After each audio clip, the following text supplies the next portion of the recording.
আচ্ছা, সো আজকে আমরা যেটা মেইনলি শুরুতে একটু দেখবো অল্প 10-15 মিনিটের মধ্যে, সেটা হচ্ছে যে আমাদের আসলে সিলেবাসে কি কি থাকতে পারে এই জিনিসগুলা।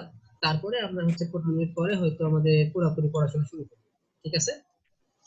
সো আমরা তো জানি যে আমাদের কোর্স হচ্ছে সিএসসি 205 অ্যালগরিদম, এটা আমরা সবাই ইনশাল্লাহ জানি। আর আমাদের ক্রেডিট কত, কোনটা কি, আমার মেইল অ্যাড্রেস এগুলো দেওয়া আছে, কারণ কন্ট্যাক্ট করার দরকার পড়লে আমাকে মেইল করবে যে কোনো সময়, কোনো সমস্যা নেই। ওকে, এখন আসে হচ্ছে আমাদের প্রি রিকুইজিট কি কি দরকার ছিল। এই কোর্সে প্রি রিকুইজিট বলতে আমাদের একটাই আছে, সেটা হচ্ছে সিএসসি 105। আমরা সবাই অলরেডি পড়ে আসছি, নাম হচ্ছে ডাটা স্ট্রাকচার। ওই কোর্সটা হচ্ছে পড়া থাকাই না। আর আমরা যদি ডাটা স্ট্রাকচার পড়া থাকতে হলে আমাদেরকে সিএসসি 103 স্ট্রাকচার প্রোগ্রামিং পড়া লাগে। সো আলটিমেটলি এই কোর্সটা করতে হলে তোমাকে স্ট্রাকচার প্রোগ্রামিং, ডাটা স্ট্রাকচার, এই দুটা পড়ে আমরা হচ্ছে অ্যালগরিদম পড়তে আসি। এখন ডাটা স্ট্রাকচারে আমরা যে টপিকগুলো এখানে দেখতেছি সেগুলো মনে হয় সবারই মোটামুটি পড়া আছে, যেমন struct, stack, queue, link list আর ট্রি। এগুলো তো মনে হয় আমরা সবাই পড়ছি। এর বাইরে আমরা কি করছি, কেউ কি বলতে পারবে একটু আমাকে? সার্চিং গুলো পড়ছি, বাইনারি সার্চ। না না, খেয়াল করে দেখো, এগুলা কিন্তু সার্চের মধ্যে পড়ে। এগুলো হচ্ছে আমাদের টাইপ। স্ট্যাক একটা টাইপ, কিউ একটা টাইপ, লিংক লিস্ট একটা টাইপ, ট্রি একটা টাইপ। এইগুলা বাদে আমাদের কোনো টাইপ আছে আর? স্যার এর ম্যাপ ম্যাপ আছে, ডিকশনারি আছে। আচ্ছা, এগুলা কি তোমরা পড়ছো? স্যার ম্যাপ ডিকশনারি আছে। এগুলা আছে, বাট এগুলা কি তোমরা কোর্সে পড়ে আসছো?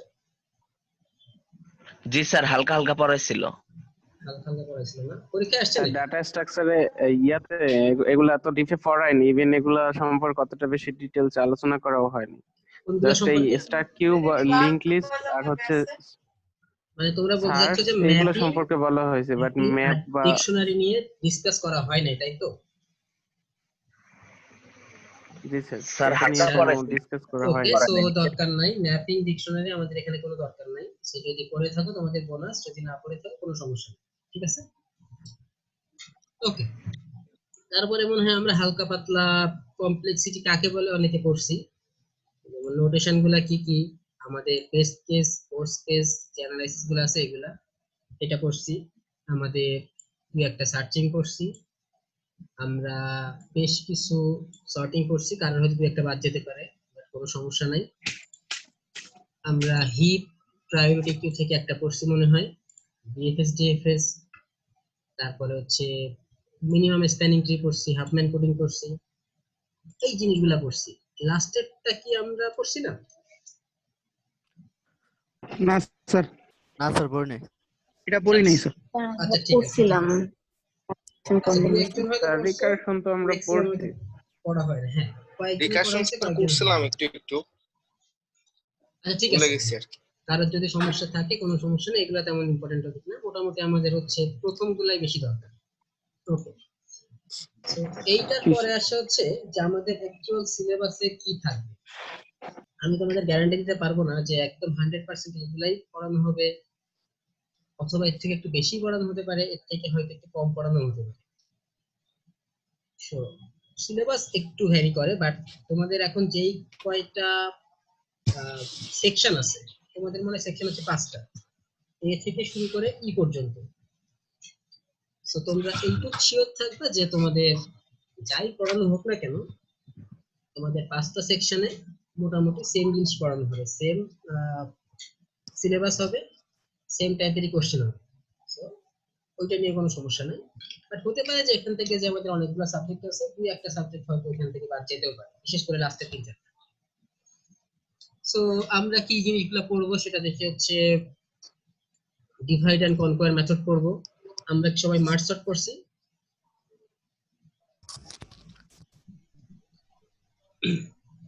আমরা মার্জ সর্ট কি করছিলাম? ইয়েস স্যার করছিলাম। স্যার মাস্টার পড়ছি তো। জি স্যার পড়ছিলাম। ওখানে ডিভাইড এন্ড কনকোয়ারের একটা কাজ আছে। তারপরে আমরা যদি কেউ প্রিমস অ্যালগরিদম পড়ে থাকি, সেখানে গ্রিডি মেথডটা ছিল। সেই দুটো আমাদের সিলেবাসে আছে, আমরা অলরেডি মনে হয় কভার করে ফেলছি। দেন আমাদের আছে হচ্ছে ডাইনামিক প্রোগ্রামিং, নতুন একটা কনসেপ্ট, পড়ার কথা না এগুলা। তারপরে আছে ব্যাক ট্র্যাকিং, এটাও নতুন।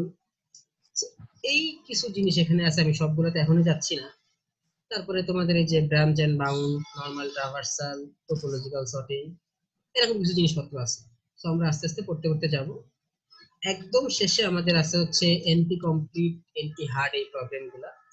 এইগুলো আমাদের সিলেবাসে নাও থাকতে পারে। নরমালি এগুলো সিলেবাসে পড়ানো হয় না, 4 মাসের সেমিস্টার যেগুলো, এখানে এগুলো পড়ানো হয় না, বাট সময় থাকলে আমরা অবশ্যই কভার করব। স্যার একটু কথা বলি স্যার। অবশ্যই। স্যার আইডি কি স্যার চ্যাট বক্সে লেখা দিতে হবে নাকি নামের পাশে লেখা দিতেই হবে স্যার? তোমরা নামের পাশে লিখে রাখলেই হবে, চ্যাট বক্সে এক্সট্রা আলাদা করে দেওয়ার আসলে দরকার নেই, ওটা আমি চেক করে নিতে পারবো। ঠিক আছে? ঠিক আছে।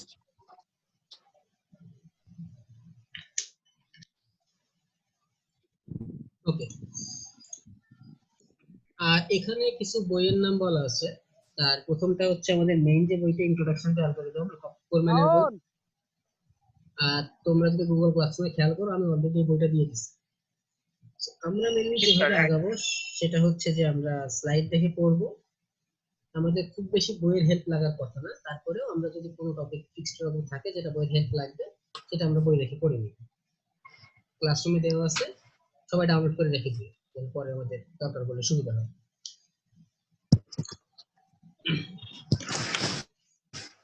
ওকে। তারপরে এখানেও আমাদের পুরানো যে সিলেবাসটা দেখালাম, যে টপিকের নাম লেখা ছিল, এগুলো একটু ব্রেকডাউন করে দেওয়া আছে। এখানে আলাদা করে তোমাদের বলার কিছু নেই, এগুলো আমরা আসলে আস্তে আস্তে যখন পড়তে পড়তে সামনের দিকে আগাবো তখন আমাদের এমনি সামনে আসবে। জাস্ট তোমাদের রেফারেন্সের জন্য এই জিনিসগুলা সামনে দেওয়া আছে। সো কোন মেথডের মধ্যে আসলে কোন উদাহরণগুলো পড়ে, এইগুলা এগুলা তোমাদের কাছে থাক, নিজেরা পড়ার জন্য। এখানে এক্সপ্লেন করার তেমন কিছু নেই, জাস্ট টপিকের নামগুলো লিখে। এইটা হচ্ছে আমাদের মোটামুটি সিলেবাস, এটা জাস্ট তোমাদের কাছে রাখার জন্য, এটা আর তেমন কোনো কাজ নেই। ঠিক আছে? সো আমাদের প্রথম ক্লাস হচ্ছে অ্যাসিম্পটোটিক নোটেশন অথবা অ্যালগরিদমের কমপ্লেক্সিটির উপর। সো আমি যদি ফর্মালি পড়াশোনা শুরু করার আগে একটু বলি যে কমপ্লেক্সিটি মানে হচ্ছে, আমরা অলরেডি কিছু না কিছু হলেও জানি। কমপ্লেক্সিটি মানে হচ্ছে যে আমরা যদি একটা অ্যালগরিদমকে রান করি অথবা কোনো একটা প্রবলেমের সলিউশন হিসেবে কোনো কিছু রান করি, তাহলে ওই সলিউশনটা অথবা ওই অ্যালগরিদমটা আমাদের রান হতে কি পরিমাণ সময় লাগে, মেইনলি সময় অথবা মেমরি লাগে, সেইটাকে আমরা বলি হচ্ছে কমপ্লেক্সিটি। এখন সময় আর মেমরি বলতে, সাপোজ আমাদের সর্টিং, আমাদের কাজ হচ্ছে আমাদেরকে একটা নাম্বার সর্ট করতে হবে, একটা সিরিজ অফ নাম্বারকে সর্ট করতে হবে। তো সর্ট করার জন্য তো আমরা অনেকগুলো অ্যালগরিদম পড়ছি, আমাদের শুরুতে পড়ছি সি প্রোগ্রামিং এর সময় বাবল সর্ট, সেখান থেকে ইনসারশন করছি, হয়তো সিলেকশন করছি, শেষ করছি হয়তো কুইক অথবা মার্জ সর্ট। অনেক টাইপের সর্ট করছি। এখন এক একটা সর্ট, সেম টাইপের নাম্বারকে সর্ট করতে এক একটা আলাদা আলাদা সময় নেয়।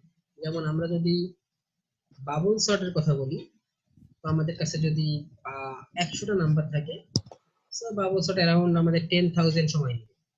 আমি একক বলবো না, 10,000 সময় নেবে। যদি মার্জ সর্টের কথা বলি, মার্জ সর্ট মেনলি হচ্ছে আমাদের 3 থেকে 4,000 সময় নেবে। সো আমরা এটা জানি যে বাবল সর্টের কমপ্লেক্সিটি হচ্ছে n স্কয়ার, যেখানে n হচ্ছে আমাদের নাম্বার অফ ইনপুটস। আমাদের কুইক সর্ট অথবা মার্জ সর্টের কমপ্লেক্সিটি হচ্ছে n log n। এইটা মানে আসলে কি বোঝায়? এইটা মানে বোঝায় হচ্ছে আমাদের যদি n সংখ্যক ইনপুট থাকে, তাহলে বাবল সর্ট ওই n সংখ্যক ইনপুটকে সর্ট করতে হলে n ইনটু n সংখ্যক সময় নেবে। এখানে আমাদের মার্জ সর্ট সময় নেবে হচ্ছে n into log n type. এইটাই হচ্ছে আমাদের কমপ্লেক্সিটি। একটা অ্যালগরিদমকে রান করার পরে ওই অ্যালগরিদমটা যদি আমাদের ফাইনাল রেজাল্ট দিতে যে পরিমাণ সময় নেবে, সেটাকে আমরা বলি হচ্ছে কমপ্লেক্সিটি। এখন সময়কে আমরা আবার সেকেন্ডে লিখবো না, কারণ হচ্ছে আমাদের এক একটা সিস্টেম, এক একটা মেশিন এক এক রকম পাওয়ারফুল। একই প্রোগ্রাম বিভিন্ন কম্পিউটারে হয়তো বিভিন্ন টাইপের সেকেন্ড লাগতে পারে। So, এই জন্য আমরা আসলে রেফারেন্স হিসেবে সেকেন্ড ইউজ করি না, আমরা কমপ্লেক্সিটি হিসাব করার সময় হিসাব করি হচ্ছে যে একটা অ্যালগরিদম তার ফাইনাল আউটপুট দিতে কতটা ছোট ছোট স্টেপ সম্পন্ন করা লাগে, সেইটাকে আমরা বলি হচ্ছে আমাদের কমপ্লেক্সিটি। এক কথায় যদি কোনো অ্যালগরিদমের কমপ্লেক্সিটি কম হয় সেটা ভালো, যদি কোনো অ্যালগরিদমের কমপ্লেক্সিটি বেশি হয় সেটা খারাপ। তার মানে আবার এটা বলা যাবে না যে কমপ্লেক্সিটি কম কিন্তু রেজাল্ট ভুল আসতেছে, রেজাল্ট অবশ্যই দুইটারই ঠিক থাকা লাগবে, তার ভিতরে যার কমপ্লেক্সিটি কম সেটা হচ্ছে আমাদের ভালো। ওকে, সো এই টাইপের অ্যালগরিদম অথবা এই টাইপের অ্যালগরিদমিক নোটেশন আমরা দেখে আসছি। সো এই টাইপের অ্যালগরিদমিক নোটেশনে আমরা অনেক সময় একে সুডো কোড বলে থাকি, অথবা অ্যাসিম্পটোটিক নোটেশন বলে থাকি, অথবা অ্যালগরিদমিক নোটেশন বলে থাকি। সো এই টাইপের সুডো কোডে আমাদের আসলে দুইটা পার্ট থাকে। সো প্রথম পার্টে আমরা হচ্ছে ডিসক্রাইব করি যে আমাদের কি কি ভ্যারিয়েবল থাকবে, আমাদের কি কাজ করতে চাচ্ছে, আর সেকেন্ড পার্টে আমরা হচ্ছে সলিউশনটা লিখি। আর এখানে কিছু জিনিস আমাদের মাথায় রাখতে হয় যে যদি আমাদের কোনো ভ্যারিয়েবল থাকে সেটাকে আমরা ক্যাপিটাল লেটারে লিখবো, এই টুকটাক জিনিসপত্রগুলো। এখন এখানে আমাদের কি বলতেছে, এখানে বলতেছে যে আমাদের একটা নন এমটি অ্যারে আছে যার নাম হচ্ছে ডেটা, যার লেন্থ হচ্ছে আমাদের n। আমাদের যেটা কাজ সেটা হচ্ছে আমাদের ওই অ্যারের ভিতর থেকে সবচেয়ে ম্যাক্সিমাম যে নাম্বারটা, সেই নাম্বারটা এবং ওই নাম্বারটা অ্যারেতে কততম পজিশনে আছে দ্যাট মিন্স তার লোকেশনটা খুঁজে বের করতে হবে। সো ফার্স্ট পার্ট হিসেবে আমরা যেটা করছি, আমরা ডিসক্রাইব করছি যে আমাদের মেইনলি কাজটা কি। কাজটা হচ্ছে আমাদের একটা নন এমটি অ্যারে আছে অফ লেন্থ n, যার নাম হচ্ছে data. We have to find out the location of the maximum element of that array, এটা হচ্ছে আমাদের কাজ। এখন ওইটাকে আমরা এইভাবে সলভ করি আমাদের অ্যালগরিদমের ভাষায়, যেটা হচ্ছে আমাদের প্রথমে ধরে নিই k = 1 লুপ কন্ট্রোল ভ্যারিয়েবল হিসাবে, দেন আমরা ইনিশিয়ালাইজ করি আমাদের লোকেশনটা 1, আর প্রথমটা হচ্ছে ম্যাক্সিমাম। দ্যাট মিন্স আমরা ধরে নিচ্ছি আমাদের অ্যারের প্রথম এলিমেন্টটা হচ্ছে ম্যাক্সিমাম ভ্যালুটা। এখন আমাদের কাজ হচ্ছে আমরা সামনের দিকে আগাবো এবং কম্পেয়ার করতে থাকবো যে আমাদের কারেন্ট ম্যাক্সিমাম থেকে বড় কোনো কিছু পাওয়া যায় কি। যদি কারেন্ট ম্যাক্সিমাম থেকে বড় কোনো কিছু পাওয়া যায় আমরা আপডেট করব, না হলে জাস্ট ইনক্রিমেন্ট হয়ে নেক্সট ভ্যালুতে যাব। সো একটা লুপ রান করতেছি আমরা, লুপটা 3 এবং 4 নাম্বার লাইনকে কভার করে। এখন k = 1 থেকে শুরু হবে এবং যত সময় পর্যন্ত k n, যেখানে n হচ্ছে আমাদের লেন্থ অফ দ্য অ্যারে, যত সময় পর্যন্ত n পর্যন্ত না হবে আমরা আমাদের কারেন্ট ম্যাক্স কে কম্পেয়ার করব যে কারেন্ট ম্যাক্স থেকে গ্রেটার কোনো ভ্যালু অ্যারেতে আছে কি। যদি থাকে আমরা লোকেশনকে আপডেট করব, আমাদের কারেন্ট ম্যাক্স কে আপডেট করব, যদি না থাকে আমরা জাস্ট k = k+ করে নেক্সটে যাই। এইভাবে আমরা যদি শেষ পর্যন্ত রান করি তাহলে আমাদের লোকেশন এবং ম্যাক্স আমরা পেয়ে যাব। ওকে, এই প্রসিডিউরটাকে আমরা যদি কাউকে বলি যে এই অ্যালগরিদমের কমপ্লেক্সিটি কি হবে, কেউ কি একবারে বলতে পারবা প্রিভিয়াস কোন এক্সপেরিয়েন্স থেকে? Sir big O of n হবে, কিভাবে? কারণ এখানে স্যার লুপটা শুধু n পর্যন্তই চলছে, এখানে n স্কয়ার বা আদার্স কোনো কিছুতে চলে না। n স্কয়ার হতে হলে আসলে কি হতে হবে? n স্কয়ার হতে হলে স্যার এটার মধ্যে একটা ইনার লুপ লাগবে বা এমন কিছু একটা হবে যাতে n বার n টাইমস রিপিট হয়। আচ্ছা, নেস্টেড লুপ লাগবে। ওকে, ভেরি গুড। সো আজকের টপিক হচ্ছে আমাদের এইগুলাই, আমরা অনেকে হয়তো আগে থেকে জানি, বাট সমস্যা নেই, আমরা সামনের দিকে যাইতে হবে।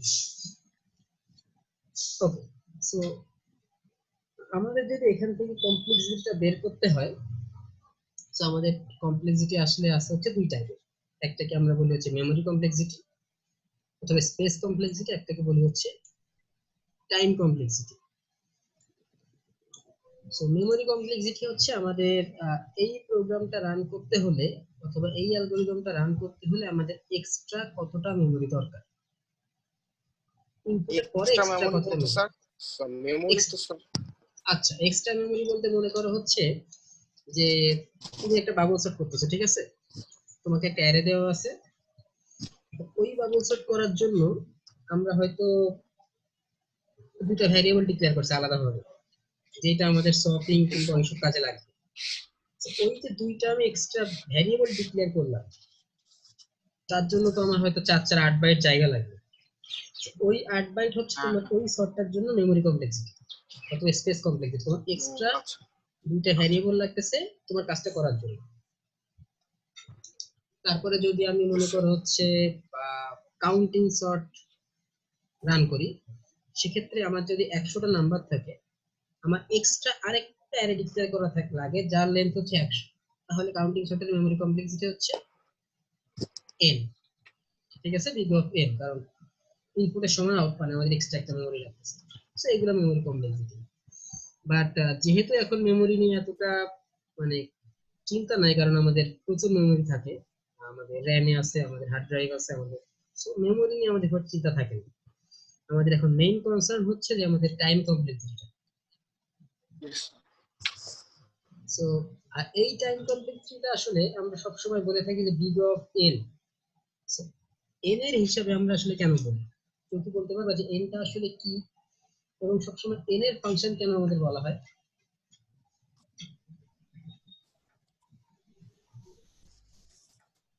আরেকবার বলুন স্যার।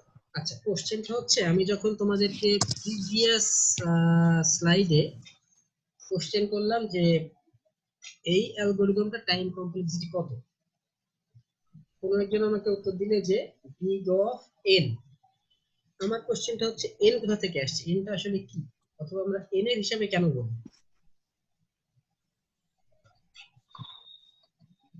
স্যার n হচ্ছে ইনপুট সাইজ, অর্থাৎ ইউজার ইনপুট যেটা সেটা আচ্ছা, n হচ্ছে হচ্ছে ইনপুট। এখানে n এর উপরে বেস করে আমরা যতগুলো ইনপুট দিব সেটার ভ্যালুটাই হচ্ছে গিয়ে বেসিক্যালি n। কাউন্ট হবে বেস করে কি পরিমাণ তাহলে কয়টা n, সংখ্যা সে ইনপুট দিল বা কয়টা তার মূল ইনপুট। আচ্ছা তাহলে n এর হিসাবে কেন করা হয়? ইনপুটের উপরে কি সবকিছু ডিপেন্ড করে? স্যার লুপটার নিউমেরিক্যাল হিসাব করে ডেসিমাল। বুঝি নাই ডেসিমাল কি? তখন যখন ইনপুটের উপরে বেস করবে না তখন স্যার টাইম কমপ্লেক্সিটি হবে বিগ অফ 1। তখন হচ্ছে স্যার ওটা কোনো ইনপুটের উপরে বেস করবে না, কিন্তু যখন স্যার ইনপুটের উপরে বেস করে কোনো মানে পারফরম্যান্স করবে কোনো অ্যাপ্লিকেশন, তখন সেটা মানে কি পরিমাণ লুপ চলবে বা কত সেকেন্ড টাইম লাগবে, সেটা যদি ইনপুটের উপরে বেস করে হয় তখন স্যার তাহলে এন এর ফাংশন কি আমাদের নিতে হবে। আচ্ছা, ভেরি গুড। সো নরমালি যেটা দেখা যায় সেটা হচ্ছে যে আমাদের ইনপুট যেটা আছে, আমাদের টাইমটা আসলে ইনপুটের উপরে বেস করে বাড়তে থাকে। যত বেশি সংখ্যক আমরা নাম্বারকে সাপোজ সর্ট করতে দিব, আমাদের নরমাল সেন্সই বলে যে আমাদের হচ্ছে নাম্বারটাকে সর্ট করতে তত বেশি সময় লাগবে। ম্যাক্সিমাম সময় দেখা যায় যে আমাদের ইনপুটের উপরে বেস করেই আমাদের টাইম কমপ্লেক্সিটিটা বাড়ে অথবা কমে। এই জন্য আমাদের এটা বিগ অফ n হয়। আরেকজন বললো যে হচ্ছে অনেক সময় বিগ অফ 1 হয় যখন আমাদের ইনপুটের উপরে নির্ভর করে না। হ্যাঁ, এটা সত্যি কথা। যদি আমাদের সেরকম ইয়ে থাকে যে যাই ইনপুট দেওয়া হোক না কেন আমাদের কমপ্লেক্সিটি বাড়তেছে না, সেক্ষেত্রে আমরা বিগ অফ 1 লিখি। ওকে, সো এইটা হচ্ছে আমাদের ইয়ে যে আমাদের ইনপুটের উপরে বেস করে আমাদের টাইম কমপ্লেক্সিটিটা হয়তো বাড়বে ম্যাক্সিমাম সময়। এখন কমপ্লেক্সিটি হিসাব করার সময় আমরা আসলে কিসের উপরে বেস লক্ষ্য রাখি? লক্ষ্য রাখি হচ্ছে যে আমাদের ওই অ্যালগরিদমটা ছোট ছোট অ্যারিথমেটিক স্টেপ গুলা কয়টা আসলে সম্পূর্ণ করে। ছোট ছোট অ্যারিথমেটিক স্টেপ বলতে আমরা বলতে চাচ্ছি নরমালি আমাদের যে সাপোজ প্লাস মাইনাস এই জিনিসগুলো আমরা কাউন্ট করব যে আমাদের একটা অ্যালগরিদম প্লাস মাইনাস কম্পারিজন এই টাইপের জিনিসগুলা কয়টা আসলে সম্পন্ন করে, সেইটাই হচ্ছে আমাদের নাম্বার অফ কমপ্লেক্সিটি আসবে। আমরা যদি পরবর্তী উদাহরণটা খেয়াল করি, তো এখানে দেখি, এখানে আমাদের ছোট্ট একটা অ্যালগরিদম আছে, এটার মিনিং বোঝার কোনো দরকার নাই। অ্যালগরিদমটা আসলে আমাদের কি করতেছে, এটার কমপ্লেক্সিটি আমরা আসলে কিভাবে বের করব দেখি। সো প্রথমে আসতেছে হচ্ছে আমাদের এই অ্যারে থেকে একটা ভ্যালু নিয়ে আমরা এম এ রাখতেছি, জাস্ট একটা কাজ, অ্যাসাইনমেন্ট অপারেটর একটা কাজ। সো ফার্স্ট স্টেপের কমপ্লেক্সিটি হচ্ছে আমাদের 1, তারপরে আমরা লুপ রান করতেছি 2 থেকে n পর্যন্ত। সো 2 থেকে n পর্যন্ত লুপ রান করলে লুপের কতবার চলে লুপটা টোটাল?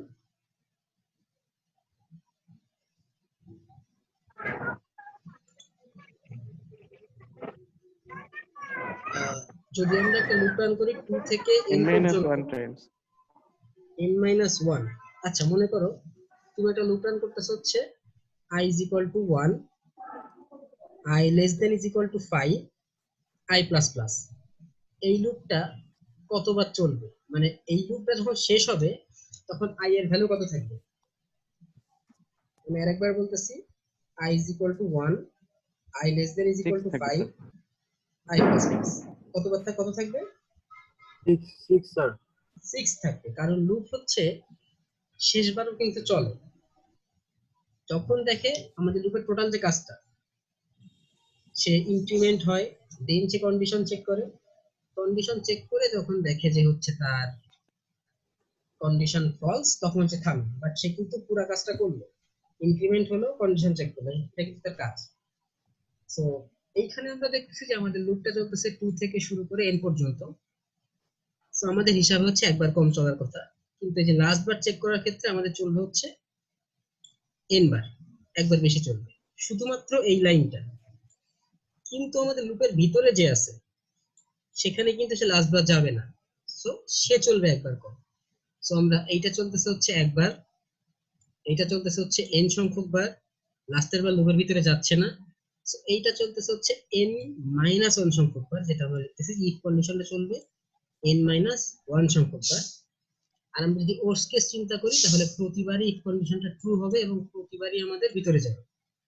সো সেটা হচ্ছে n সংখ্যক 1 বার। সো প্রতিটা লাইনের কমপ্লেক্সিটি যদি আমরা আলাদা আলাদা ভাবে যোগ করি তাহলে আমাদের আসে হচ্ছে 3n-1। কিন্তু আমরা কখনোই কমপ্লেক্সিটিতে এরকম নাম্বার দেখি না যে 3n-1, আমরা দেখি হচ্ছে n, n square, n log n, এইগুলা থাকে আমাদের। এই যে 3, 1 এই টার্মগুলো অথবা n/2 এই টার্মগুলো থাকে না। So, এইখানে শুধুমাত্র n দিয়ে যে প্রকাশ করা হয়, আমরা যদি এই অ্যালগরিদমের কমপ্লেক্সিটি বলতাম হচ্ছে, নরমালি যদি বলতে চাই আমরা বলি হচ্ছে big of n। এই যে n, এই nটা হচ্ছে আমাদের যে কারেন্ট ইকুয়েশন আছে, এই ইকুয়েশনের leading term. That means n এর ভ্যালু যদি আমাদের 1 বাড়ে, পুরো ভ্যালুটা আমাদের অনেক বেশি বৃদ্ধি পাবে, কারণ 3 গুণ করে বাড়তেছে। সো এইটাকে আমাদের বলা হয় হচ্ছে nটা হচ্ছে এইটা লিডিং টার্ম, এবং এইটা হচ্ছে আমাদের অ্যালগরিদম, এই ইকুয়েশনটার অর্ডার অফ গ্রোথ। সো আমরা যেটা করি, আমরা নরমালি দীর্ঘ হিসাব করার সময় যে কনস্ট্যান্ট গুলো আছে এগুলোকে বাদ দিয়ে বলি শুধুমাত্র দীর্ঘ অফ n। এটা হচ্ছে আমাদের রাফ হিসাব। কোনো কোশ্চেন আছে? আজকের পড়াটা আমাদের আসলে উল্টাপাল্টা লাগতে পারে, স্যার একটু আগের স্লাইড আবার যাবেন স্যার। অবশ্যই।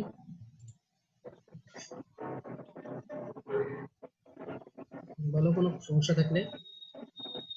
স্যার n-1 পর্যন্ত এটা এই লাইনটা স্যার কেন যাবে স্যার? ওই যে ইফ এর ভিতরে ঢুকলে পড়ছে, কন্ডিশনের ভিতরে ঢুকলে স্যার।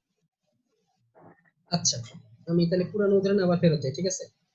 তোমাদেরকে আমি একটু আগে বলছিলাম যে যদি আমাদের একটা লুপ থাকে যে হচ্ছে i is equal to 1, i less than is equal to তোমাদের হচ্ছে 5, i plus plus।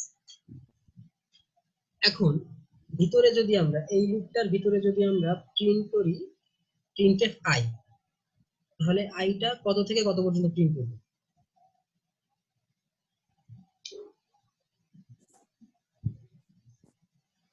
আমরা কি কোশ্চেনটা বুঝতে পারছি?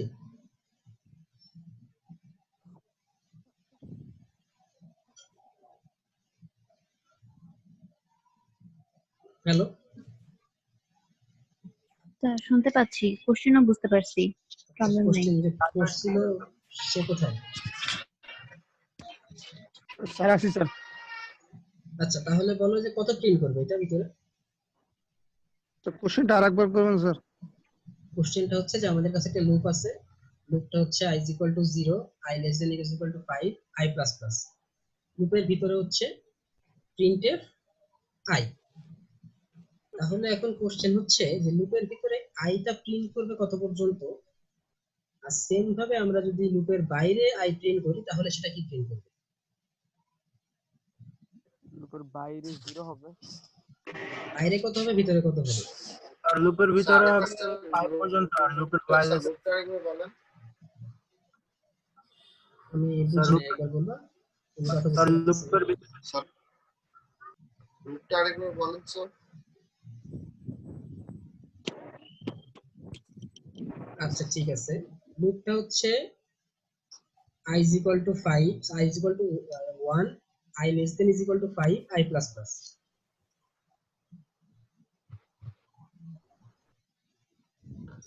তার ভিতরে 5 পর্যন্ত প্রিন্ট হবে আর বাইরে 6 প্রিন্ট হবে।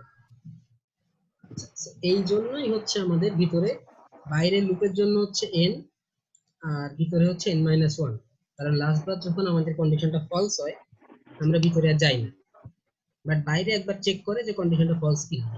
ফলসটা চেক করতেই কিন্তু আমাদের আসলে আইটা 6 হয়ে গেছে, i 6 হয়ে গেছে, কন্ডিশন চেক করছে ফলস পাচ্ছে, এই জন্য আর ভিতরে যায়নি। So, এইটাই জন্য আমাদের হচ্ছে বাইরে n আর আমাদের ভিতরে এক কম n minus 1।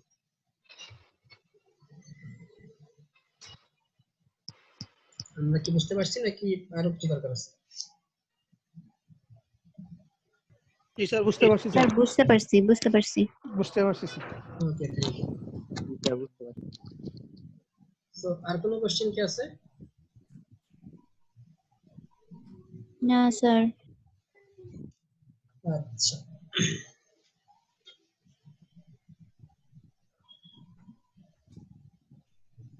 সো এখন আমাদের যে কমপ্লেক্সিটি গুলো আমরা মোটামুটি আমাদের সামনে আসে সেটা হচ্ছে এইগুলা যেটা আমরা দেখতে পাচ্ছি, এর মধ্যে আমাদের যে 1 এটা হচ্ছে আমাদের কনস্ট্যান্ট, আমরা বেস্ট থেকে আস্তে আস্তে খারাপের দিকে যাচ্ছি, ঠিক আছে?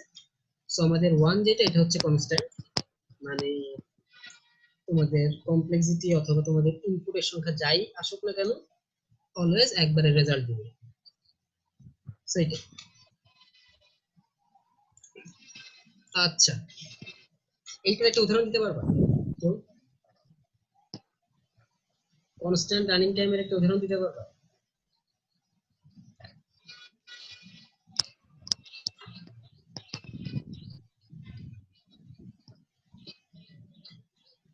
এই তোমরা তো কমপ্লেক্সিটি ভালো পারো, বলো, ট্রাই করো। কোনটা constant running time? Constant running টাইমে, হ্যাঁ। স্যার এটারটা হচ্ছে কি এই যে log 1 এরকম হবে না? না না না, জাস্ট একটা উদাহরণ, স্যার এই প্রোগ্রামটা যদি আমরা রান করি এর রানিং টাইম অলওয়েজ 1 হবে, ইনপুট যাই হোক না কেন। স্যার একটা লুপ থাকলে আর কি যা লুপ থাকলে 1 হবে না কিন্তু।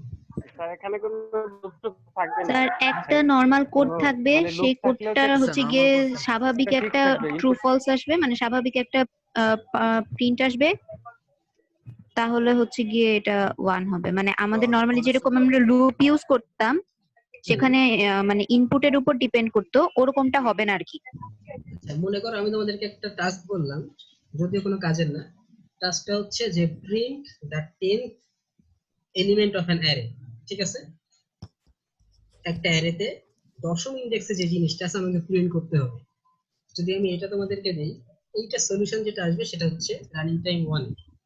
তুমি অ্যারেতে যতই লম্বা বানাও না কেন, সাপোজ 1 লাখ লেন্থের একটা অ্যারে বানাও, বাট আমি বলছি 10 নম্বরে ইনডেক্সটা প্রিন্ট করতে, তুমি জাস্ট দিবা হচ্ছে প্রিন্টে ইয়া কাট ব্র্যাকেটের ভিতরে 10 হয়ে গেল। এইটা হচ্ছে কনস্ট্যান্ট রানিং টাইমের, বাট এটা সামনে পাওয়ার চিন্তা করো না খুব একটা, কারণ এটা পাওয়া যায় না, সোজা কথা। দেন আমাদের আসে হচ্ছে লগ এন আরেকটু, তারপর হচ্ছে এন লগ এন, সরি তারপর হচ্ছে এন, তারপর হচ্ছে এন লগ এন, এভাবে আমাদের আস্তে আস্তে বাড়তে থাকে। দেন হচ্ছে n square, n cube, n to the power k, then আমাদের একদম লাস্টে আসে হচ্ছে 2 টু দি পাওয়ার এন। এইগুলো হচ্ছে আমাদের রানিং টাইম। আমাদের যত প্রথম দিকে থাকবে তত আমাদের ভালো, দেন আমাদের যত আস্তে আস্তে শেষের দিকে যাবে আমাদের টাইম বাড়তে থাকবে, ঠিক আছে? এখানে একটা উদাহরণ দেওয়া আছে, যদি আমাদের n এর বিভিন্ন ভ্যালু দেওয়া থাকে তাহলে আমাদের বিভিন্ন টাইপের অ্যালগরিদমে আসলে কত পরিমাণ সময় লাগবে। যেমন আমাদের n এর ভ্যালু যদি 10 হয় তাহলে আমাদের কনস্ট্যান্ট রানিং টাইম অলওয়েজ 1 লাগবে, n এর উপরে ডিপেন্ড করে না। লগ এ লাগবে হচ্ছে 3.3, দেন n এ তো 10, এইভাবে আস্তে আস্তে বাড়ছে। সো খেয়াল করে দেখি আমাদের শেষের গুলো খুবই বেশি পরিমাণ বেড়ে যাচ্ছে, এবং যেহেতু এগুলো exponential function n square n cube two the power something পাওয়ারের গুলো, সো আমাদের ইনপুট অল্প বাড়ার সাথে সাথে ইনক্রিমেন্টটা লাস্টে অনেক বেশি হবে। সো এটা আসলে ইয়ে না। সো আমাদের মেইন টার্গেট হচ্ছে আমাদের যে অ্যালগরিদম আমরা রান করতে চাই আমরা এটা কমপ্লেক্সিটি হিসাব করব, এবং আমরা কমপ্লেক্সিটি আসলে কম কিভাবে করা যায় এই দিকে খেয়াল রাখতে হবে, কারণ আমাদের হাতে সময় অনেক কম সব জায়গায়। ওকে, এইটা হচ্ছে আমাদের কিছু ইয়ে দেওয়া আছে, তোমাদের হচ্ছে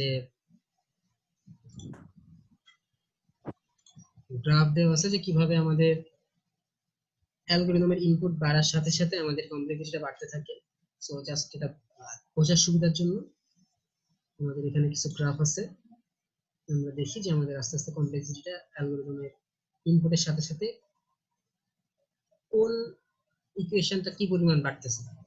লাইক একদম নিচে হচ্ছে আমাদের log n, উপরে হচ্ছে n log n, দেন আমরা যদি দেখি হচ্ছে n স্কয়ার n কিউব, তাহলে দেখি যে এগুলো হচ্ছে এক্সপোনেনশিয়াল ফাংশন। আমাদের যত ইনপুট বাড়বে আমাদের আউটপুট আসার টাইম এক্সপোনেনশিয়ালি আসলে বাড়বে। সো এইগুলো হচ্ছে তারপরে আমাদের মেইনলি আমরা কমপ্লেক্সিটি আমাদের আছে হচ্ছে তিন রকম, একটা হচ্ছে ওর্স্ট কেস, একটা হচ্ছে আমাদের বেস্ট কেস, আর একটা হচ্ছে আমাদের এভারেজ কেস। এখন ওর্স্ট কেসটা আসলে কি? ওর্স্ট কেসটা হচ্ছে আমরা যদি একটা লিনিয়ার সার্চের কথা চিন্তা করি, আমরা লিনিয়ার সার্চে সবাই পড়ে আসছি। সো কেউ কি বলতে পারবে যে আমাদের একটা লিনিয়ার সার্চের তিনটা কমপ্লেক্সিটি আসলে কি কি? আমাদের বেস্ট কেস কোনটা, আমাদের ওর্স্ট কোনটা, আমাদের এভারেজ কোনটা? স্যার বেস্ট হচ্ছে স্যার যখন কমপ্লেক্সিটি হচ্ছে কম থাকবে একটা প্রোগ্রামে, হচ্ছে 1 আর আর ওর্স্ট স্যার যখন worst case কমপ্লেক্সিটি হচ্ছে বেশি n, থাকবে আর আর আচ্ছা, যেমন এভারেজ একজন, স্যার মোটামুটি। আচ্ছা প্রথমে হচ্ছে আমাদের স্যামের কাছ থেকে শুনি। স্যাম বলো। স্যার স্যার বেস্ট কেস বলতে স্যার যখন একটা প্রোগ্রামে স্যার কমপ্লেক্সিটি কম থাকবে, আচ্ছা, আর যেমন স্যার আমি ওর্স্ট আমি কেস বলছি যে বলতে লিনিয়ার স্যার বেশি। লিনিয়ার সার্চের ক্ষেত্রে আসলে আমাদের বেস্ট কেস কি হতে পারে? ও স্যার ওটা লগ 12 স্যার লগ কোনটা? Log 2n sir, log 2n। log 2n, আচ্ছা। আমি কিন্তু তার লিনিয়ার সার্চের লিনিয়ার কথা সার্চের বলছি, ক্ষেত্রে বেস্ট নট কেস বাইনারি। হবে হচ্ছে 1 আর কোর্স পোস্ট আমি কি sir big O n square worst O n হবে, ওস্ট হবে ও এন। হোস্ট ও হচ্ছে হ্যাঁ, big O n big O n big O n. O n. So আমরা একটু হিসাব করে দেখি আসলে কি হতে পারে। বেস্ট কেস হবে ও 1। আচ্ছা ঠিক আছে, So, কিভাবে আসছে আমরা হিসাব করি? So, আমরা তো নাম দেখে বুঝতে পারতেছি যে কোর্স কেস হচ্ছে যে আমাদের যদি পুরাটাই চেক করা লাগে, পুরাটাই রান করা লাগে, তাহলে আমাদের কি পরিমাণ টাইম লাগবে। বেস্ট কেস হচ্ছে যদি আমরা যদি একদম শুরুতেই কিছু পাই, সবচেয়ে বেস্ট পারফরম্যান্স কোনটা দিবে সেইটা, আর এভারেজ হচ্ছে ইন বিটুইন সামথিং। এখন যদি আমরা লিনিয়ার সার্চের কথা চিন্তা করি, একটা লিনিয়ার সার্চে আমরা কি করি, আমাদের কাছে একটা অ্যারে থাকে, আমরা বলি যে আমাদের অ্যারে থেকে কোনো একটা নাম্বারকে সার্চ করে বের করতে হবে, এটা হচ্ছে লিনিয়ার সার্চ। এখন লিনিয়ার সার্চের প্রসিডিউরটা হচ্ছে আমরা প্রথম থেকে শুরু করি, অ্যারে প্রথম ইন্ডেক্সটা চেক করি যে if it is equal to the number we are searching, যদি না হয় দেন নেক্সট, যদি না মেলে নেক্সট, যখন মিলে যায় আমরা স্টপ করি যে আমরা পেয়ে গেছি। এই সার্চিং এর আমাদের বেস্ট কেস কি হতে পারে? বেস্ট হতে পারে অ্যারের একদম প্রথম যে নাম্বারটা আছে আমরা ওইটাকে সার্চ করতে চাচ্ছি, তাহলে আমাদের কি হবে, আমরা লুপের ভিতরে ইফ প্রথমটা আমাদের মিলে গেছে, সো একবারই জন্য শেষ। সো লিনিয়ার সার্চের ক্ষেত্রে হচ্ছে বেস্ট কেস 1, প্রথমবারে পেয়ে গেছি।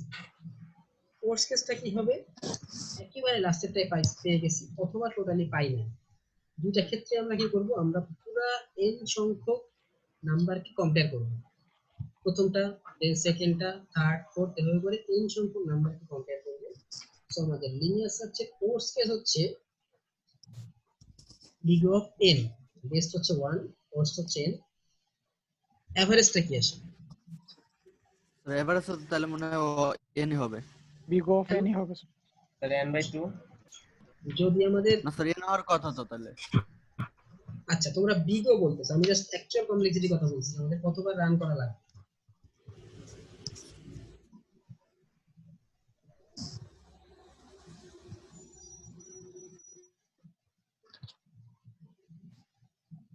n/2 আচ্ছা n/2 কিভাবে বের করলে? স্যার যেহেতু এটা পর্যন্ত যাবে এর জন্য 10/2 হবে বা তুমি ইয়ে করে নিছো যে যেহেতু আমাদের মাঝামাঝি কোথাও হবে সো n/2 কিছু একটা হবে, তাই তো? ইয়াতে ওকে, সো প্রথমে বলি যে আমাদের কোর্স কেস হিসাব করা টাইম খুব সোজা। কমপ্লেক্সিটি বলতে এভাবে প্রকাশ করা যায় না, এর জন্য একটা big of n big of n সেটা হচ্ছে আমাদের তোমার হচ্ছে বিগ ও নোটেশন আর কি, ঠিক আছে? অ্যাকচুয়ালি যদি আমি কমপ্লেক্সিটি হিসাব করি যে কতবার চলবে, তখন তো আমি বলতে পারি যে n/2 আসতে পারে। দেন আমরা যখন বিগ ও ফাংশন দিয়ে প্রকাশ করব তখন আমাদের এই যে বাই টু এগুলো রাখা যায়। ওকে, সো যেটা আমি বলতে চাচ্ছিলাম যে কোর্স কেসটা আমাদের হিসাব করা খুবই সোজা, যতবার চলবে লাস্টেরটা হচ্ছে কোর্স কেস। বেস্ট কেসটা হিসাব করা খুবই সোজা, প্রথমে থামলে বেস্ট কেস পেয়ে গেলাম। এভারেজ কেসটা হিসাব করা একটু কঠিন। যেটা করতে হয় যে আমাদের এভারেজ মানে আমরা যে কোনো জায়গায় আসলে পেতে পারি। সো আমরা যেটা করি, আমরা একটা প্রবাবিলিটি নিয়ে আসি যে আমরা ধরে নিচ্ছি যে আমাদের একটা নাম্বার পাওয়ার প্রবাবিলিটি হচ্ছে সাপোজ p, তাহলে যদি n সংখ্যক নাম্বার থাকে তাহলে n সংখ্যক নাম্বার থেকে প্রথমটা উল্টা হওয়ার চান্স কি? 1/n। উল্টা পাল্টা লাগতেছে নাকি? স্যার একবার স্যার বলেন স্যার। সাপোজ আমাদের কাছে n সংখ্যক বল আছে, ঠিক আছে? প্লাস্টিকের বল আছে n সংখ্যকটা, প্রতিটা বলে একটা করে নাম্বার লেখা আছে। সাপোজ 10টা বল, সংক্ষেপ করে 10টা বল আছে আমাদের কাছে, প্রতিটা বলে 1 থেকে 10 পর্যন্ত লেখা আছে। তোমাকে যদি চোখ বন্ধ করে একটা বল তুলতে বলা হয়, ওই বলটা নাম্বার 5 হওয়ার প্রবাবিলিটি কত? 5/10 5/10 1/2 এই 5/10 কেন হবে? 1/10 না না স্যার 1/10 কারণ হবে। 10টা বলের মধ্যে 1/10 একটা হচ্ছে স্যার। 5 1/10 স্যার 1/10 ওকে 1/10। সো এভারেজ কেসের হিসাবটা হচ্ছে Yes, sir. এরকম যে যদি আমরা লিনিয়ার সার্চে যে নাম্বারটা সার্চ করতেছি, যদি টা নাম্বারের ভিতর থেকে একটা নাম্বার সার্চ করতে হয়, তাহলে প্রথম নাম্বারটা আমার যে নাম্বারটা সার্চ করতেছে ওটা পাওয়ার সম্ভাবনা কত? 1/n। yes 1/n yes sir. So প্রথমটা হচ্ছে 1/n। এখন যদি তোমাদের 5 নাম্বার বল আমাদের মানে তুলতে বলছে, তোলা হয়ে গেছে, ঠিক আছে? 5 নাম্বারটা বাদ আমি জানি। এখন একটা জানার পরে আমাদের কাছে বল আছে কয়টা? 9টা। তাহলে ওইখান থেকে যদি আমি একটা তুলতে বলি, তাহলে সেটার প্রবাবিলিটি কত আসবে? 1/9 1/9 সো সমস্যাটা বুঝতেছো আর কি? এখন যদি আমাদের এভারেজ হিসাব করতে হয় তাহলে প্রতিটা আলাদা আলাদা নাম্বারের প্রবাবিলিটি হিসাব করে আসতে হবে। সো 1/n 1/n-1 1/n-2 এভাবে লাস্টে আসবে হচ্ছে 1। ডেফিনিট পাবো না একটা সিচুয়েশন। এইটা হচ্ছে আমাদের এভারেজ কেসের হিসাব। আমরা সবগুলা যদি যোগ করে যেটা পাবো সেটা হচ্ছে আমাদের এভারেজ কেস। আমাদের মেবি n+1/2 সামথিং কিছুটা আসে। এইটা বলার উদ্দেশ্য ছিল যেটা হচ্ছে যে বেস্ট কেস আমাদের হিসাব করার দরকার নেই, এটা নরমালি আইডিয়াল ক্ষেত্রে আসে না, সেটা বাদ। আমাদের অ্যাকচুয়ালি হিসাব করার উচিত হচ্ছে এভারেজ কেসটা, যে একটা অ্যালগরিদম এভারেজ টাইমে কি পরিমাণ পারফরম্যান্স আমাদেরকে প্রোভাইড করে। যেহেতু অনেক হিসাব করা ঝামেলা, এটাকে হিসাব করে না। সবসময় হিসাব করা হচ্ছে ওর্স কেস, যে আমরা যদি একটা অ্যালগরিদমের ওর্স পারফরম্যান্সটা জানি এবং ওই ওর্স পারফরম্যান্সটা যদি অন্য একটা অ্যালগরিদমের ওর্স পারফরম্যান্স থেকে বেটার হয়, সো আমরা বলতে পারি যে আমাদের প্রথম অ্যালগরিদমটা বেটার। লাইক অ্যালগরিদম এ এর ওর্স পারফরম্যান্স অ্যালগরিদম বি এর ওর্স পারফরম্যান্স থেকে better, that means algorithm A is better than algorithm B. So আমরা সবসময় ওর্সটা হিসাব করি, কারণ বেস্ট হিসাব করার কোনো মানে নাই, এটা নরমালি আইডিয়াটা পাওয়া যায় না। এভারেজ ক্যালকুলেট করা অনেক ঝামেলা, সেটা করা হয় না। সো সবসময় করা হচ্ছে কোর্স কেস। আর এই কোর্স কেসের ফাংশনটাই হচ্ছে বিগ ও দিয়ে বোঝায় হচ্ছে course case, big omega, big থেকে এগুলো আছে আমরা সামনে দেখব। সো এইটা হচ্ছে মোটামুটি আমাদের একটা কমপ্লেক্সিটি গ্রাফ টাইপের। নিচের এক্স এক্সিস বরাবর আমাদের আছে হচ্ছে ইনপুট সাইজ। আমরা দেখতেছি আমাদের ইনপুট সাইজ বৃদ্ধি পাওয়ার সাথে সাথে আমাদের বেস্ট কেস কিভাবে যাচ্ছে। বেস্ট কেসটা হচ্ছে যে এর থেকে কম সময়ে সেই আউটপুট দিতে পারবে না। ওর্স্ট কেসটা হচ্ছে কোর্স থেকে বেশি সময় সে কখনোই নিবে না। দ্যাট মিন্স বেস্ট থেকে কোর্সের মধ্যে কোনো একটা সময় সে আমাদের আউটপুট দিবে। এটা হচ্ছে আমাদের ফাংশনটাকে বলা হচ্ছে অ্যাভারেজ কেস। সো এখানেও তাই বোঝাচ্ছে যে আমাদের আপার বাউন্ড হচ্ছে আমাদের ওর্স কেসটা, লোয়ার বাউন্ড হচ্ছে আমাদের বেস্ট কেসটা, আর মাঝখানে টাকা চলে যে বাচ্চা দেখতেছি এটা হচ্ছে আমাদের অ্যাকচুয়াল যে ফাংশনটা। ঠিক আছে, আর আমি যেটা সময় বললাম যে কেন আমরা ওর্স কেসটা নিই এভারেজটা না নিয়ে, সেটা এখানে বলা আছে কজ এভারেজ কেসটা হিসাব করা অনেক ঝামেলা সব ফাংশনের জন্য। সো এইগুলা এখানে বলা আছে যে হিসাব করা ঝামেলা, সো আমরা করি না। আর এইটা ডাটা স্ট্রাকচারে তো স্যার আমরা মুখস্থ রাখতাম, এখানে তো স্যার ডিসক্রাইব করে দেয়া লাগবে। ডাটা স্ট্রাকচার আমরা মুখস্থ রাখতাম, এখানে আমাদের হয়তো হিসাব করে বের করা লাগবে। আমি অ্যালগরিদম তোমাদেরকে দিয়ে দিলাম 10 লাইনে, তোমাদের হিসাব করে বলতে হবে যে এইটার কমপ্লেক্সিটি কত আসে। সাপোজ এটার কমপ্লেক্সিটি আসে হচ্ছে 3n square plus 5n/2 plus 8, এটা হচ্ছে অ্যাকচুয়াল কমপ্লেক্সিটিটা আসে হিসাব করার পর। দেন এখান থেকে আমাদের আসে হচ্ছে বিগ অফ n স্কয়ার। এই কাজটা আমাদের এখানে করা লাগবে। ঠিক আছে, এখন আমি আজকে হিসাবে যাব না, সো মেইন আমাদের যে নিয়মটা সেটা হচ্ছে এই দুইটা, যে আমাদের যদি কোনো ইকুয়েশন আসে like 3n square plus 5n by plus 2, এখান থেকে প্রথমে বাদ দিতে হয় হচ্ছে কনস্ট্যান্ট 3, 5, 2, কারণ এগুলা n এর ভ্যালুর সাথে খুব একটা বাড়ে কমে না। সো n স্কয়ার হলে যতটা বৃদ্ধি পায় n এর ভ্যালুটা 3 কিংবা প্লাস 2 দিয়ে খুব নেগলিজিবল পরিমাণ এখানে আসলে বৃদ্ধি পায়। সো আমরা কনস্ট্যান্ট ফ্যাক্টরটা প্রথমেই বাদ দিই। দেন আমাদের আসতে হচ্ছে স্মল ইনপুট। স্মল ইনপুট মানে হচ্ছে ভ্যারিয়েবলই, কিন্তু স্কয়ারের যে সূত্রটা, suppose 3n square plus n, এইখানে যে n এর ভ্যালুটা স্কয়ারটা বাদে nটা যেটা, এই ভ্যালুটারও আসলে খুব একটা বড় ভূমিকা নাই আমাদের গ্রোথ রেট বাড়ানোর ক্ষেত্রে, যেহেতু স্কয়ার আছে। সাপোজ n এর ভ্যালু যখন 5, তখন n স্কয়ার প্লাস n এর ভ্যালু কত হবে? 5 5 25 আর 5 30।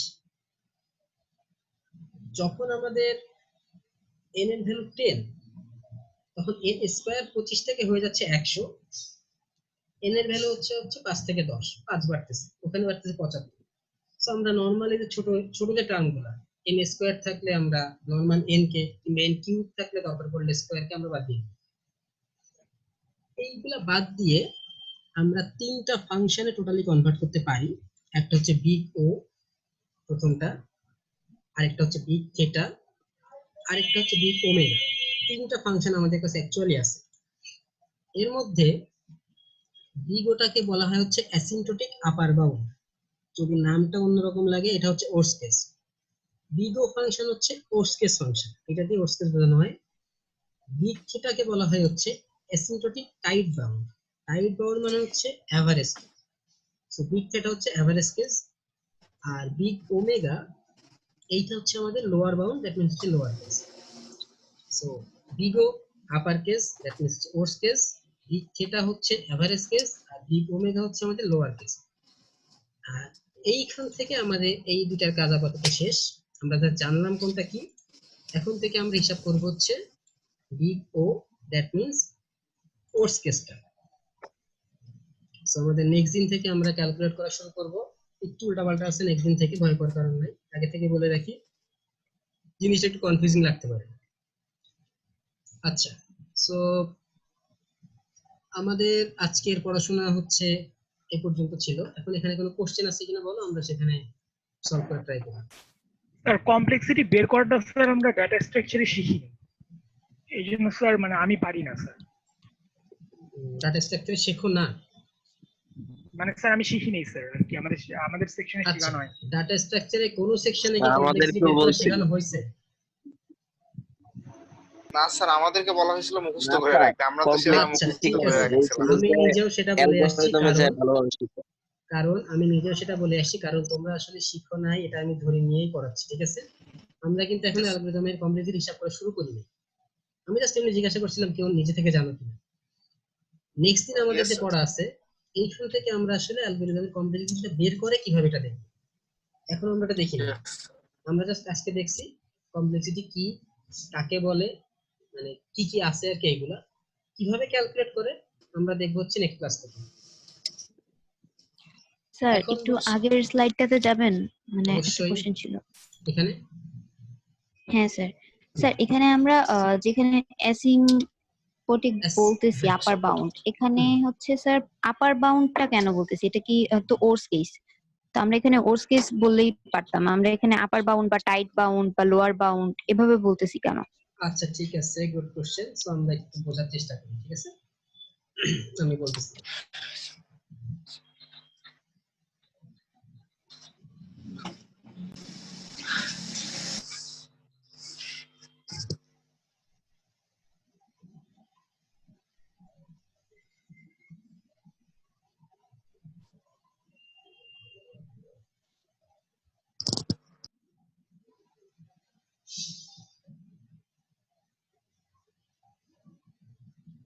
ওকে, আমরা কি দেখতে পাচ্ছি কিছু সাদা? Sir white board. Okay, so আমরা যদি হোয়াইট বোর্ড দেখে থাকি তাহলে হ্যাঁ, খেয়াল করে স্যার। দেখো, এইটা হচ্ছে আমাদের, স্যার দেখা যায় না তো স্যার। এখন যায়? জি স্যার দেখা যায়। ওকে, সো আমাদের যাই যে স্যার, এক্স যাই। জি স্যার। অ্যাক্সিস এবং ওয়াই অ্যাক্সিস আছে, হোয়াইট বোর্ড তো স্যার। ওয়াই অ্যাক্সিস আছে। এখন আমরা এক্স অ্যাক্সিস বরাবর ধরে রাখতেছি যে আমাদের ইনপুট, সো ইনপুট হয়তো যত বাড়বে সেটা হচ্ছে আমাদের এক্স অ্যাক্সিস বরাবর বাড়তেছে, আর ওয়াই অ্যাক্সিস বরাবর হচ্ছে আমাদের টাইম। সো আমরা এটা বুঝতেছি, তাই তো? Yes, sir. এখন মনে করো আমাদের কাছে একটা অ্যালগরিদম দেওয়া আছে, যে কোনো একটা অ্যালগরিদম, ডেমো অ্যালগরিদম। এই অ্যালগরিদমটা আমাদের কমপ্লেক্সিটি হিসাব করে আসতেছে হচ্ছে suppose 3n² + 2, just random number, আমি কোনো কিছু হিসাব করে দেখাচ্ছি না। এখন আমরা যদি এখানে n এর বিভিন্ন ভ্যালু বসাই, সাপোজ 1 2 3 4 এভাবে যদি আমরা বিভিন্ন ভ্যালু বসাই, সো আমরা হয়তো দেখতেছি যে আমাদের এই ভ্যালুটা এরকম একটা পরিস্থিতি আসতেছে আমাদের রেজাল্টে, যে আমাদের যত পরিমাণ ইনপুট সংখ্যা বাড়তেছে আমাদের সেইভাবে টাইমটাও বাড়তেছে। এখন আপার বাউন্ড বলতে চাচ্ছে যে আমরা যদি বিগ ও ফাংশনকে এখন এইখানে প্লট করি, বিগ ওটা n হতে পারে, n² হতে পারে, n³ হতে পারে, অনেক কিছু হতে পারে। যদি আমরা এইটাকে প্লট করি বিগ ও ফাংশনকে, তাহলে ফাংশনটা আমাদের এরকম কিছু একটা আসবে। এইটাকেই বলতেছে যে এইটা হচ্ছে আমাদের অ্যালগরিদমের আপার বাউন্ডটা, আমাদের অ্যাকচুয়াল কমপ্লেক্সিটিটা যেটা যাচ্ছে, বিগ ও ফাংশনটা যাবে হচ্ছে তার উপর দিয়ে একটা আপার বাউন্ডারি হিসাবে, যে আমাদের ইনপুট যাই আসুক না কেন ও কখনোই বিগোকে ক্রস করতে পারবে না। সো বিগো অলওয়েজ তার একটা উপরের লেয়ার হিসেবে থাকবে, এই জন্য ওটাকে বলা হচ্ছে আপার বাউন্ড। সেম ভাবে আমি যদি থিটা ওমেগা দেই তাহলে সেটা হচ্ছে আমাদের লোয়ার বাউন্ড দিয়ে যাবে, এর নিচে কখনো নামবে না। এই জন্য আমরা ওর্স কেস, কেস মানে সিম্পল একটা মানে একটা টার্ম, এই সময়টা এই কেসটার ওর্স হচ্ছে এটা, এই জন্য ওখানে ওর্স কেস বলা হচ্ছিল।